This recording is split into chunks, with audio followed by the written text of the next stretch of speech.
Bismillah, Assalamualaikum warahmatullahi wabarakatuh. Innal hamdalillah nahmaduhu wa nasta'inuhu wa nastaghfiruh wa na'udzubillahi min shururi anfusina wa min sayyiati a'malina may yahdihillahu fala mudhillalah wa may yudlilhu fala hadiyalah.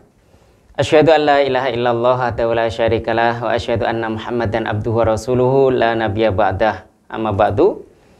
Sahabat Arsyaka yang insyaallah dimuliakan oleh Allah SWT dimanapun antum berada, dalam kesempatan ini alhamdulillah di kajian menjelang buka puasa kami dihadirkan oleh tim media Arsaka untuk memenuhi keinginan para sahabat Arsaka. Kapan Ustadz Jaring Asmara akan dimunculkan di acara kajian menjelang buka puasa.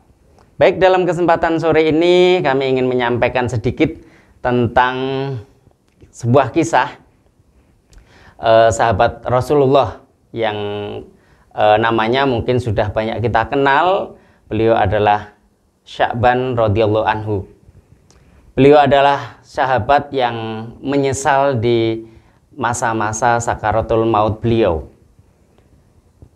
Kisah beliau bermula saat kebiasaan beliau yaitu dengan mendatangi sholat selalu lebih awal sebelum waktu sholat itu tiba. Dan sahabat Sya'ban ini memiliki kebiasaan selalu menempati tempat shaf yang paling depan tetapi berada di paling ujung dengan harapan tidak mengganggu jamaah yang lain yang baru datang setelah dia. Sampai kebiasaan sahabat Sya'ban radhiyallahu anhu ini diketahui oleh para sahabat yang lain, sudah hafal dengan kebiasaan Sya'ban ini. Bahkan Rasulullah pun sudah hafal dengan kebiasaan Sya'ban tersebut. Namun suatu pagi di saat sholat subuh, Rasulullah terheran-heran ketika mau memulai sholat subuh. Rasulullah tidak mendapati sahabat Sya'ban di tempat yang biasa dia tempati. Kemudian Rasulullah bertanya kepada para sahabat yang lain, "Wahai sahabat, di mana Sya'ban?" Kemudian para sahabat pun tidak mengetahui kabar Sya'ban. Rasulullah pun menunda beberapa saat untuk menunggu sahabat Sya'ban sebelum melaksanakan sholat subuh. Beberapa waktu berlalu, Sya'ban pun belum hadir di tengah-tengah para jamaah sholat subuh. Karena khawatir sholat subuh akan kesiangan, maka Rasulullah pun memulai sholat subuh. Setelah sholat subuh selesai, Rasulullah bertanya kembali kepada para sahabatnya, "Adakah di antara kalian yang mengetahui rumahnya Sya'ban?" Kemudian salah satu dari sahabatnya menyampaikan, "Saya ya Rasulullah, bawalah kita untuk mendatangi rumahnya Sya'ban. Apa yang sebetulnya terjadi kepada sahabat Sya'ban?" Kemudian para jamaah pun berjalan bersama-sama mendatangi rumahnya Sya'ban. Setelah beberapa waktu, akhirnya Rasulullah dan para sahabat pun sampai di rumah Sya'ban. Kurang lebih waktu duha mereka sampai di rumah Sya'ban. Kurang lebih perjalanan dari masjid ke rumah Sya'ban 3 jam lamanya. Masya Allah. Setelah mengucapkan salam dan mengetuk pintu, maka keluarlah seorang wanita yang ternyata diketahui adalah istrinya Sya'ban. Kemudian Rasulullah menyampaikan maksud dan tujuannya, "Wahai ibu, bolehkah kita ketemu Sya'ban?" Kemudian wanita tersebut langsung mengucurkan air mata, "Wahai Rasulullah, sesungguhnya Sya'ban sudah meninggal pagi tadi." Kemudian Rasulullah dan para sahabatnya kaget, "Innalillahi wa inna ilaihi roji'un." Ternyata ketidakhadirannya Sya'ban untuk sholat subuh adalah karena kematian. Kemudian wanita tersebut menyampaikan kepada Rasulullah, "Wahai Rasulullah, ada hal yang menjadi pertanyaan besar bagi kami keluarga ketika di akhir-akhir sakaratul maut Sya'ban. Sya'ban menjerit 3 kali diikuti oleh beberapa kalimat." Kemudian Rasulullah bertanya, "Wahai istri Sya'ban, apa yang diucapkan oleh sahabatku Sya'ban?" Kemudian istrinya menyatakan, wahai Rasulullah, Sa'ban menjerit 3 kali. Yang pertama adalah, aduh, kenapa tidak lebih jauh? Kemudian yang kedua, aduh, kenapa tidak yang baru? Kemudian yang ketiga, aduh, kenapa tidak semuanya? Kemudian Rasulullah pun melantunkan ayat yang terdapat dalam surat Al-Qaf ayat 22. Sesungguhnya kamu berada dalam keadaan lalai dari hal ini, maka kami singkapkan daripadamu hijab yang menutupi matamu, maka penglihatanmu pada hari itu akan amat tajam. Masya Allah, ternyata ketika seseorang itu berada di titik sakaratul maut, Allah membukakan pandangan dari hijabnya, sehingga di situ akan Allah tampakkan semua aktivitasnya selama dia hidup di dunia, bahkan ditunjukkan amalan-amalan, balasan amalan-amalannya, baik amalan kebaikan maupun amalan keburukannya.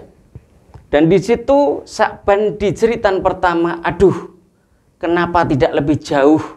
Karena di situ Allah tampakkan perjalanan dia dari rumah ke masjid setiap harinya yang memakan waktu kurang lebih 3 jam.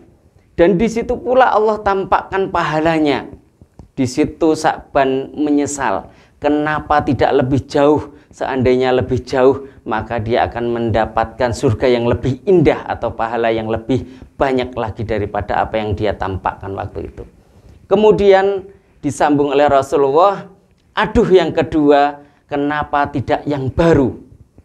Saat itu Allah tampakkan kepada Sa'ban bahwa setiap pada suatu pagi Sa'ban meninggalkan rumah karena waktu itu cuaca sangat dingin dengan memakai baju mantel yang baru dan dilapisi dengan baju yang lama. Kemudian dia berjalan menyusuri jalanan yang teramat sangat dingin. Di situ Sa'ban bertemu dengan salah seorang sahabat yang juga akan berangkat sholat subuh yang terkapar kedinginan. Kemudian Sa'ban menolong sahabat tersebut melepas baju yang luar dan memakaikan kepada sahabat yang tersebut. Kemudian mereka berdua berjalan bersama-sama untuk melaksanakan sholat berjamaah di masjid. Di situ Allah tampakkan balasan dari apa yang Sa'ban lakukan dengan memberikan mantelnya yang sudah lama kepada sahabat tersebut.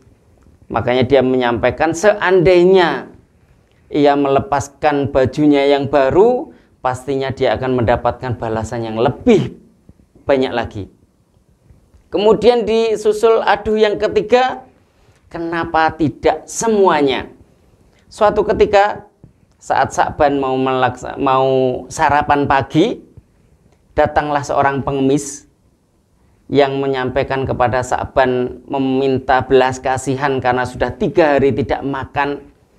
Kemudian karena rasa ibanya, Sa'ban membagi rotinya sama persis menjadi 2 bagian. Demikian pula dengan susu, dibagi sama persis dengan pengemis tersebut. Kemudian disitulah Sa'ban menyesal, kenapa tidak semuanya waktu itu dia berikan kepada pengemis?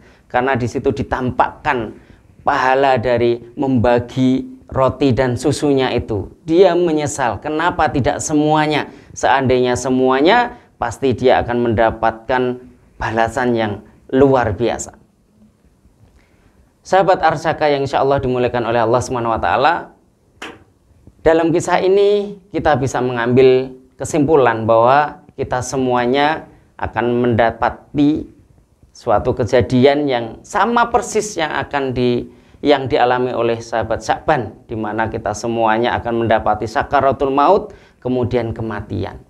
Di situ Allah juga akan tampakkan kepada kita apa yang sudah kita lakukan dan akan ditampakkan oleh Allah kepada kita balasan dari amalan-amalan kita, baik amalan kebaikan maupun keburukan.